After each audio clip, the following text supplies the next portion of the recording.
안녕하세요, 성도 여러분. 백인범 목사입니다. 오늘은 영광성경대학 상반기 마지막 시간입니다. 저희가 지난 시간에는 십제군 전쟁 이후에 교양권이 약화되고 수도원들도 타락해갔다라는 것들을 보았습니다. 이렇게 중세 수도원이 비대해지고 그 기능을 상실하고 있을 때 새로운 형태의 신앙의 삶의 모습들이 나타나게 되었습니다. 이것은 네덜란드에서 시작된 백인회입니다. 이 경건운동은 수도사와 같은 성직자가 아니어도 평신도로서 구분된 종교적 헌신의 삶을 실천할 수 있었습니다. 어쩌면 일종의 평신도 신앙운동이다라고 할 수 있습니다. 기존에 수도원에 들어가기 위해서는 의무적으로 종신서약이라는 것들을 해야 됐었습니다. 그런데 백인회는 이런 종신서약을 하지 않아도 자신의 헌신을 기술하기만 하면, 그것을 적어내기만 하면 공동체에 들어갈 수 있었습니다. 또 언제든 공동체를 떠날 자유들도 있었습니다. 또 이것은 회칙도 없고 설립자의 권위를 내세우지도 않았습니다. 또 이것에 들어가기 위해서 굳이 교황청까지 찾아가서 승인을 받을 필요도 없었고, 교황청으로부터 성직자 직봉을 받기 위한 절차와 조건을 따지지도 않게 되었습니다. 이전에 수도사들은 일반인들은 감히 할 수 없는 대단한 경건과 신앙이 있는 것처럼 생각되었지만, 이렇게 일상생활에도 경건의 삶을 살아갈 수 있는 길들이 열리게 되면서 사람들의 의식이 많이 바뀌게 되었습니다.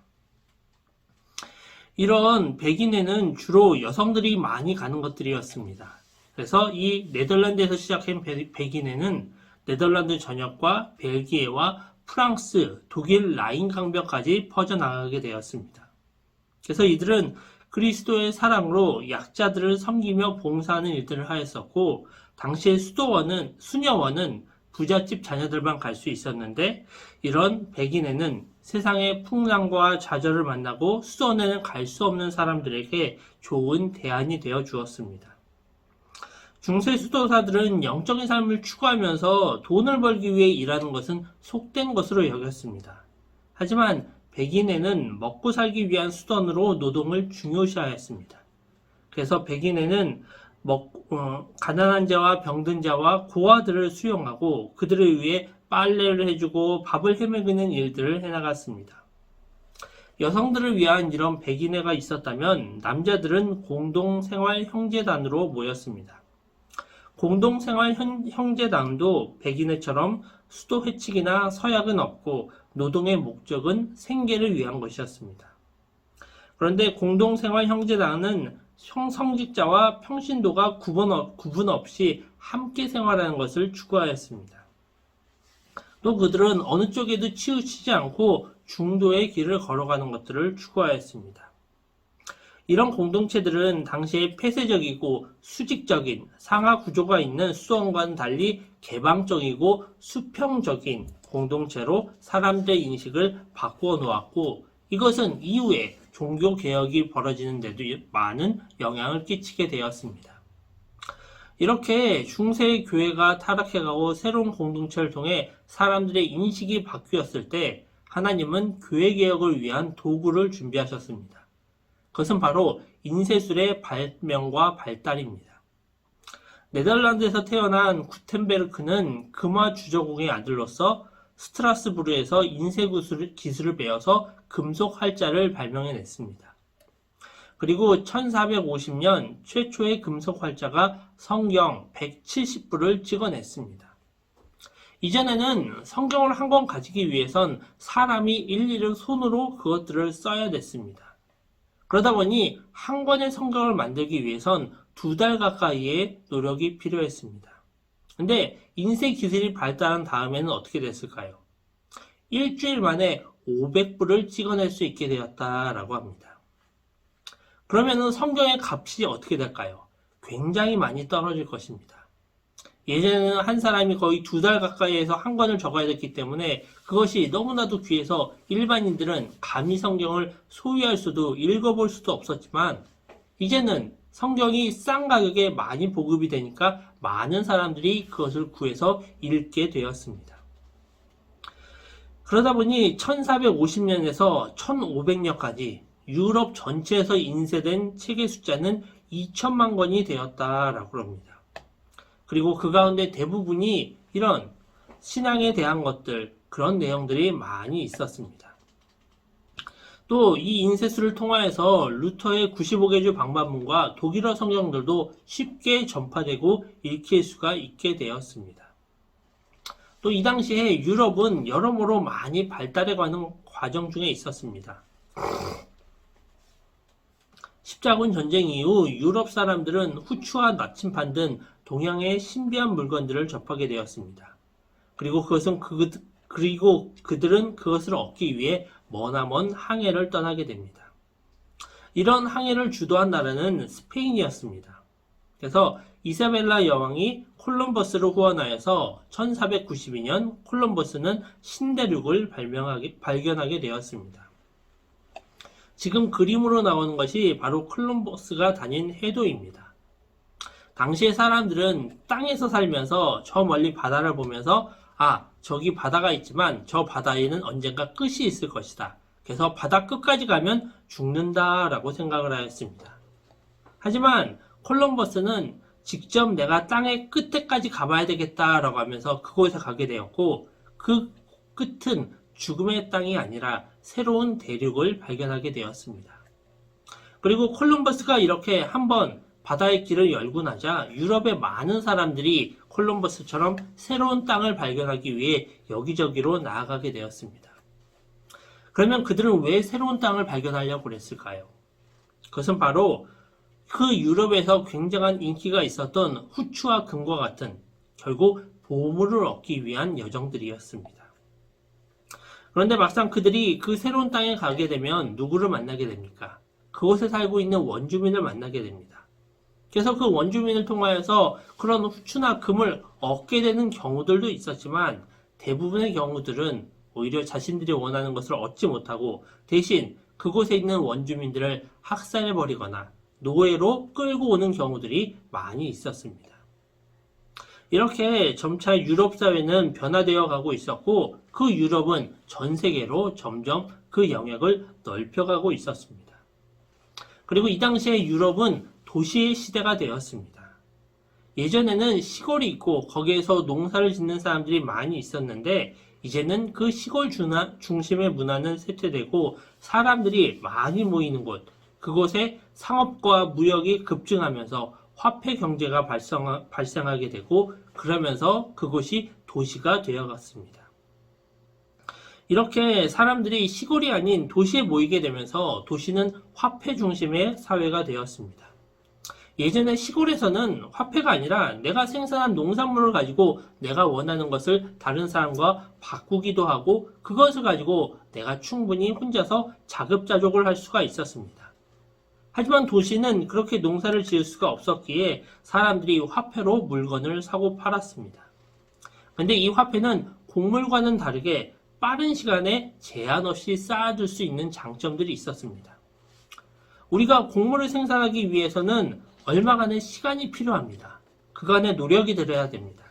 그리고 곡물이 생산되고 나면 그것이 오랫동안 쌓아두면 상하게 되어서 몇 년간 보관하지도 못하였습니다. 또 막상 그 곡식은 부피를 많이 차지하여 많은 곡식을 보관하려면 보관 장소도 문제가 되었습니다. 근데 화폐는 어떻습니까? 내가 비싼 물건을 팔기만 하면 금방 돈으로 교환해서 받을 수가 있습니다. 또 화폐는 곡식보다는 보관하기도 훨씬 더 쉬웠습니다. 또 이 당시 13세기 영국에서는 최초의 은행이 세워지게 되었습니다. 그래서 이제는 돈을 모으기만 하면 얼마든지 그것을 쌓아둘 수 있게 된 것입니다. 결국 그것을 통해서 인간의 돈에 대한 욕심은 점점 더 커져가게 되었습니다. 사람들이 이렇게 돈에 대해서 욕심을 내게 되면 그 이후엔 어떤 일들이 벌어지게 될까요? 그 돈을 더 많이 얻기 위해서 결국 사람들이 전쟁을 하게 됩니다. 지금 여기 나오는 이 그림은 1498년 독일의 예술가 알브레흐트를 뒤로라는 사람이 지은 목판화입니다. 근데 이 목판화의 제목은 네 기사입니다. 여기에 보면 4명의 기사가 나옵니다. 근데 이 작가는 자신의 시대, 지금 중세 말기가 그 4명의 기사가 있는데, 그 기사는 죽음, 전쟁, 기근, 역병이라는 기사다라는 것입니다. 그리고 그 기사는 바로 요한계시록 6장에 언급된 기사들이고 그 기사들이 휘젓고 다니는 세계는 결국 파멸의 세계다라는 것이었습니다. 정말 중세사회, 중세 말기의 사회가 그랬습니다. 전쟁이 끊임없이 일어났었고 그것으로 인해서 수많은 사람들이 고통을 받았습니다. 심지어 영국과 프랑스 간의 전쟁은 1339년에 시작하여서 1453년에 끝이 납니다. 100년이 넘는 기간 동안 전쟁을 하였다라는 것입니다. 그래서 이 전쟁을 100년 전쟁이다라고 부릅니다. 전쟁이 100년이 넘는 기간 동안 벌어지면서 어떤 일들이 벌어지게 되었습니까? 수없이 많은 사람들이 죽음을 당하게 되고 전쟁으로 인하여서 고통을 겪게 되었습니다. 우리가 잘 아는 잔다르크가 이 시대에 프랑스를 구한 영웅으로 등장을 하게 됩니다. 그러면은 이 긴 100년 전쟁이 끝났으니까 이제는 전쟁이 끝난 걸까요? 그렇지 않습니다. 100년 전쟁이 끝나고 나서도 영국은 흰 장미 문장을 쓰는 요크 가문과 붉은 장미 문장을 쓰는 랭거스터 가문이 30년간 왕권을 놓고 또다시 장미 전쟁을 벌이기도 하였습니다. 결국 돈과 권력을 차지하기 위한 이런 전쟁들이 끊임없이 계속 일어나게 되었고 이런 전쟁을 통하여서 사람들은 점차 도시보다는 국가, 나의 민족이라는 개념을 가지게 되었습니다. 또 이 당시에 벌어졌던 전쟁 가운데 하나는 바로 농민 전쟁이었습니다. 도시가 나타나기 이전에는 농사를 짓는 사람들이 세금이라고 내는 것은 그냥 지역의 영주들이 걷는 세금 정도였었습니다. 근데 이제 도시가 나오게 되고 사회의 체계가 잡히면서 농민들의 부담은 점점 더 늘어가게 됩니다. 당시 농민들은 이런 말을 했다고 합니다. 세상에는 4명의 도둑이 있는데 바로 기사, 판사, 주교, 상인이다 라고 이야기를 했습니다. 또 이 당시에는 전쟁이 계속 이어지다 보니까 농사를 지을 수 있는 사람들도 전쟁에 차출되어 끌려가는 일들도 많았습니다. 또 전쟁을 계속하려면 자금이 필요하니까 힘없는 농부들에게 더 많은 세금을 부과하기도 하였습니다. 결국 그것들을 참지 못한 농민들이 봉기를 하였지만 대부분의 농민 봉기들은 잔인하게 진압되었습니다. 그래도 이런 농민 봉기를 통하여서 신분제 사회를 뒤흔들고 사회의 모순을 깨닫게 되는 계기가 되었습니다.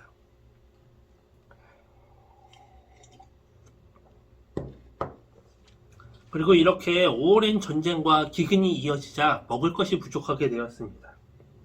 그러자 백성들은 면역력이 떨어지고 건강이 약해지게 되고 병에 걸리게 되었습니다. 그 가운데 중세 유럽을 흔든 가장 큰 질병은 바로 흑사병이었습니다. 1447년 시실리에서 첫 흑사병 희생자가 나온 다음에 수개월 만에 이탈리아 전역에 수십만의 사람들이 죽었습니다. 1348년 1년 뒤에는 이 흑사병이 독일로 퍼지게 되었고 그 다음에는 영국으로 터져서 희생자가 수백만 명이 되었습니다. 당시에 도시에는 많은 사람들이 함께 모여 살고 있었지만 상하수도가 분리되어 있지 않았고 불결한 생활 환경이 있었습니다.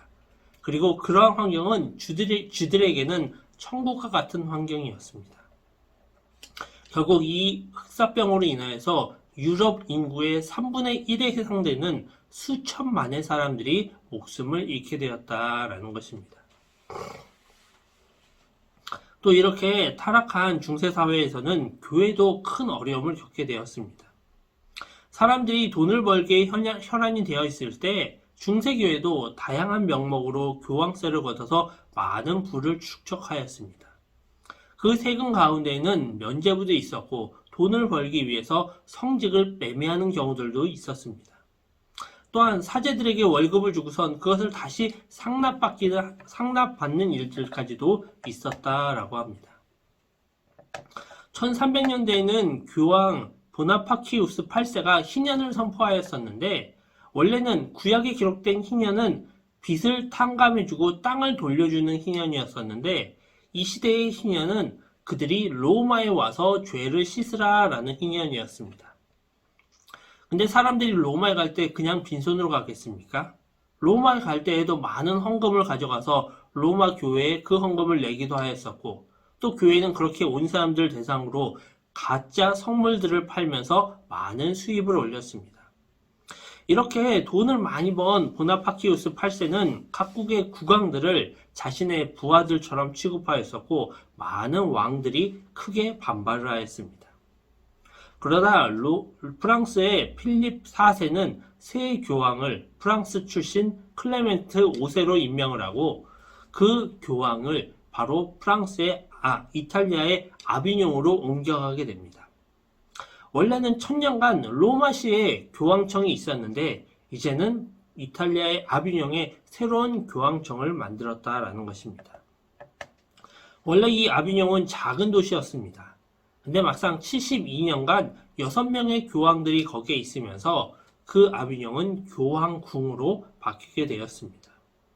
하지만 이 교황들은 철저하게 프랑스를 위한 교황들이었었고, 유럽 최고의 권위자였던 교황은 프랑스 왕국의 시녀가 되었습니다.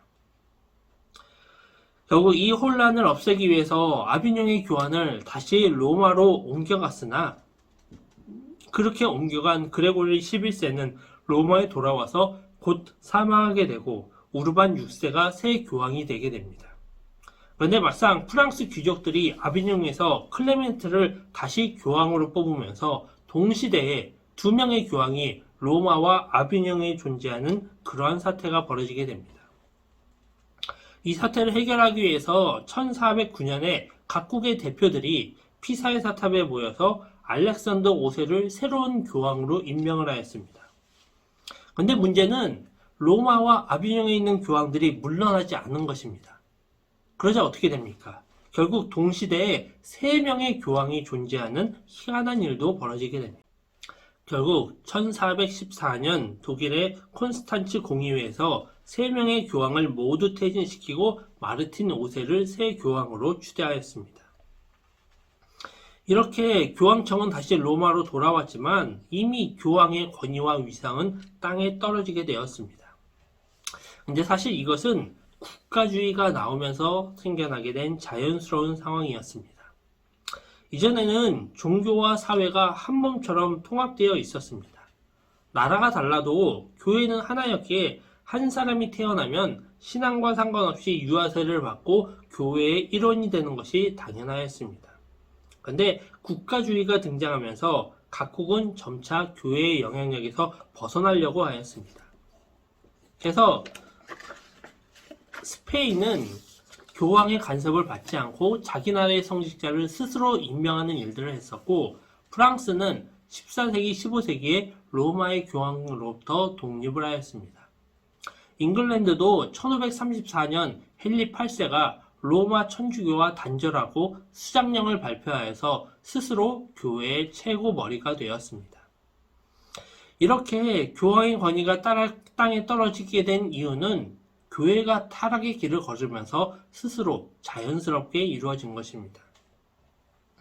당시의 로마 교회는 교황, 추기경, 주교, 사제, 부제들로 이어진 거대한 계급 조직이 있었습니다. 교회는 성직자만 집행할 수 있는 칠성례, 7가지 예식, 영세, 견진, 미사, 고해, 혼인, 서품, 병자 사역 등이 있었는데, 이것을 통하여서 모든 은혜는 성직자를 통해서만 전해진다라고 하였습니다. 그것을 통해서 성직자는 절대적인 권위를 가지게 되었습니다. 그러다 보니까 성직자가 예배에 소홀하고 성경 대신에 고대 성인의 문구를 인용해 주는 것만으로도 예배를 드리기에 전혀 불편함이 없었습니다. 심지어 라틴어를 모르는 성직자들은 하나의 주문처럼 라틴어를 외워서 그것을 말하는 것으로만 하여도 문제가 없었다라고 합니다. 또 로마 교회의 교리도 신자들이 성직자의 말에만 복종하도록 하였습니다.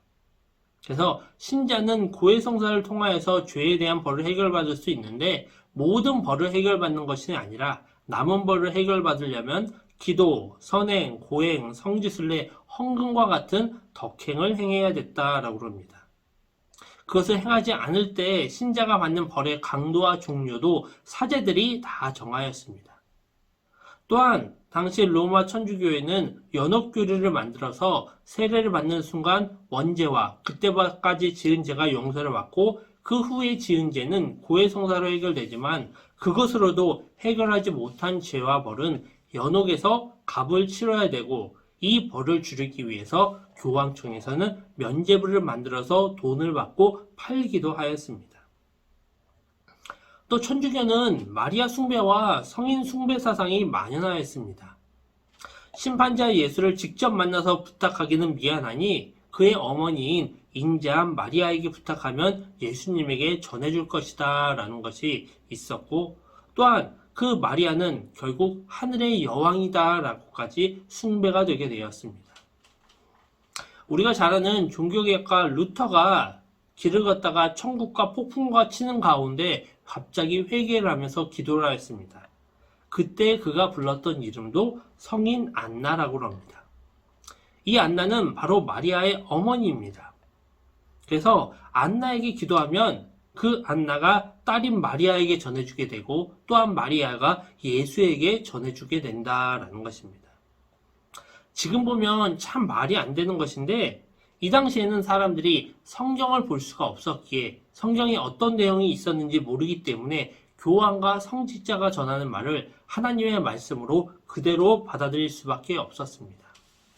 그러다 보니 이런 잘못된 교리들에 대해서도 그 누가 지적하지도 않고 이것이 맞나 보다 하면서 믿으며 신앙생활을 하였다라는 것입니다.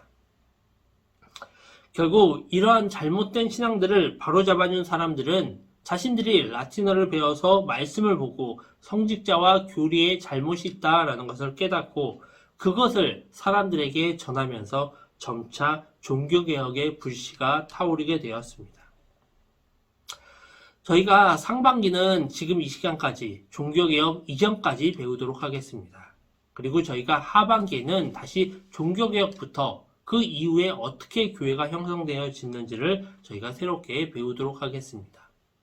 그동안 성경대학 세계교회사 걷기를 시청해 주셔서 감사합니다. 여러분 건강하게 잘 지내시고 하반기에 다시 만나 뵙도록 하겠습니다. 감사합니다.